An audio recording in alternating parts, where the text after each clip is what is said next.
Assalamualaikum anak-anak, bagaimana kabarmu hari ini? Mudah-mudahan kalian dalam keadaan sehat dan tetap semangat mengikuti pembelajaran. Hari ini kita akan belajar tema 3, makanan sehat, subtema 2, pentingnya makanan sehat bagi tubuh, pembelajaran keempat. Coba kamu amati kegiatan atau aktivitas yang terdapat pada gambar. Jika kita cermati, ternyata dalam kehidupan sehari-hari kita dikelilingi oleh orang-orang yang memiliki begitu banyak perbedaan. Akan tetapi semuanya saling bekerja sama. Coba kamu amati gambar tersebut. Indonesia memiliki ragam suku dan kebudayaan. Geografis Indonesia yang sangat luas membuat negara ini kaya dengan kesenian daerah, bahasa daerah, hingga berbagai alat musik. Bangsa Indonesia memiliki sebuah semboyan yang luar biasa, yakni Bhinneka Tunggal Ika. Bhinneka Tunggal Ika memiliki arti berbeda-beda tetapi tetap satu tujuan, bahwasanya sekalipun di Indonesia terdapat begitu banyak suku, agama, ras, adat istiadat, bahasa, dan lain-lain, semuanya bersatu sebagai saudara sebangsa dan setanah air. Perbedaan dan keanekaragaman yang ada justru menjadi sebuah kekuatan yang pada akhirnya memperkaya sifat budaya bangsa Indonesia dan lebih memperkuat persatuan dan kesatuan bangsa. Dengan keragaman, manusia dapat saling bekerja sama dan bahu-membahu untuk memenuhi kebutuhan hidupnya, baik secara ekonomi, sosial, maupun budaya. Beragam profesi pun berkembang dan mendukung pemenuhan kebutuhan hidup.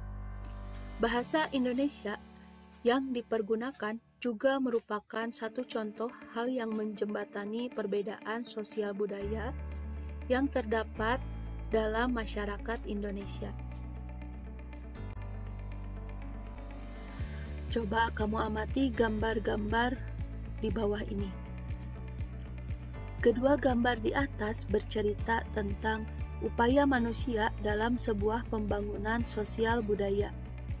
Bahasa Indonesia merupakan contoh upaya manusia dalam sebuah pembangunan sosial budaya. Kegiatan seni yang bertujuan melestarikan budaya Nusantara juga merupakan sebuah upaya pembangunan sosial budaya. Contoh lain dari pembangunan sosial budaya adalah dengan semakin terbukanya kesempatan bagi kaum wanita untuk bersekolah dan menuntut ilmu setinggi mungkin.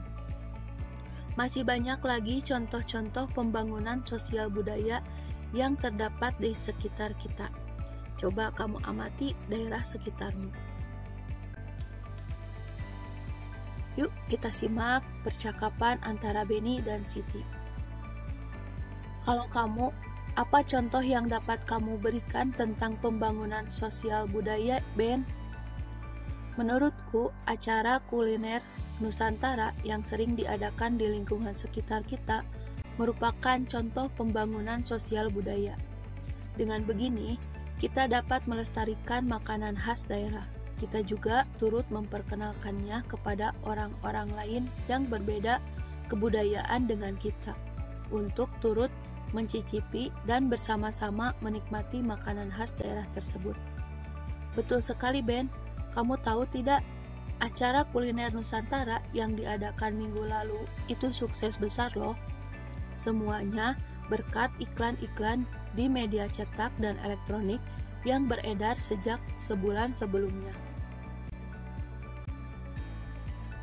Iklan memang harus dibuat semenarik mungkin agar dapat menarik perhatian mereka yang melihatnya. Oleh karena itu, penting untuk selalu berhati-hati dalam penyampaiannya. Yuk kita simak percakapan berikut ini. Jadi tidak kita belajar bersama hari ini? Jadi ya di rumahku, asik. Aku sudah menyiapkan minuman ringan loh, itu yang sedang banyak diiklankan akhir-akhir ini di televisi. Sejak saat ada iklan itu, aku selalu membelinya. Wah, setauku, semua jenis minuman ringan itu tidak baik bagi kesehatan, Din. Kadar gula dan pengawetnya tinggi, belum lagi bahan-bahan kimiawi lainnya. Jangan terlalu sering mengonsumsi minuman ringan seperti itu. Bisa jadi kamu benar, Siti.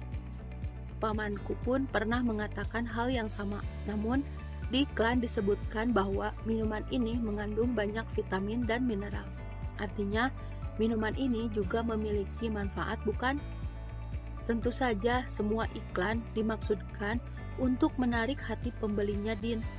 Akan tetapi, tidak semua yang diiklankan itu memang benar adanya. Kita harus selalu berhati-hati dalam memilih apa yang akan kita konsumsi. Setuju dengan Dayu, wah, ternyata penggunaan kata-kata kunci itu sangat bermanfaat ya, terutama untuk menarik perhatian pendengar dan pembacanya. Infus water atau spa water atau dalam bahasa Indonesia disebut dengan air infus, sedang menjadi tren kesehatan yang baru di luar negeri. Kini, air infus juga merebak sampai di Indonesia. Air infus ini adalah air bening yang telah diberi tambahan potongan buah atau herbal, sehingga memberikan sensasi rasa air tertentu. Air infus bermanfaat bagi kesehatan. Secara teknis, air infus dibuat dengan memasukkan irisan buah-buahan ke dalam air putih. Kemudian didiamkan beberapa jam sampai sari buahnya keluar dan air akan berubah rasanya. Namun, jangan hanya ikut-ikutan mengonsumsinya. Kenali dulu manfaat dari bahan-bahan yang dimasukkan ke dalam air dalam botol tersebut. Dengan mengenali manfaat dari bahan-bahan yang digunakan, kita dapat memperoleh lebih banyak manfaat yang sesuai dengan kebutuhan tubuh kita. Berikut ini adalah cara membuat minuman kesehatan. Bahan-bahannya: 1,5 sendok makan perasan jeruk nipis, setengah jeruk lemon diperas, setengah timun diiris-iris, 4 lembar daun mint, setengah liter air putih. Cara membuatnya: jeruk nipis diperas dan sisihkan sebanyak 1,5 sendok makan. Jeruk lemon dibelah 2 dan diperas. Masukkan semua bahan ke dalam botol kaca berukuran 1 liter. Tutup rapat dan diamkan dalam lemari pendingin semalaman. Minuman berenergi siap dikonsumsi keesokan harinya. Pembagian pecahan campuran dengan pecahan biasa. Pembagian pecahan campuran dengan pecahan biasa dapat diselesaikan dengan cara berikut. 1. Pecahan campuran diubah menjadi pecahan biasa. 2. Bentuk pembagian diubah menjadi bentuk perkalian. Ubahlah bilangan pembagi dengan kebalikan bilangan kedua. Contoh, 2/1/4 dibagi 3/5. Di sini kita akan ubah 2/1/4 menjadi pecahan biasa, sehingga kita tulis 9/4 dibagi 3/5. Kita operasikan 9/4 dikali 5/3. 9 dikali 5 hasilnya 45, 4 dikali 3 hasilnya 12. Jadi 45/12.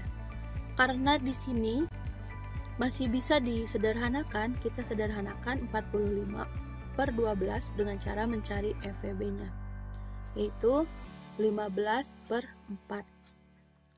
Lihat, karena pembilangnya lebih besar dari penyebut, kita sederhanakan lagi 15/4 menjadi 3/4. Bagaimana? Mudah kan? Ayeuna urang diajar nembangkeun pupuh mas kumembang. Ku hidep regepkeun heula, teras engke nyanyikeun. Hei barudak kudu mikir ti leuletik, maneh kahutangan ku kolot ti barang lahir, nepi ka ayeuna pisan. Kudu hormat ka sepuh ka kula wargi ulah lalawora lobakeun silaturahmi ka batur jeung baraya. Alhamdulillah, pembelajaran hari ini sudah selesai. Jangan lupa like dan subscribe. Assalamualaikum warahmatullahi wabarakatuh.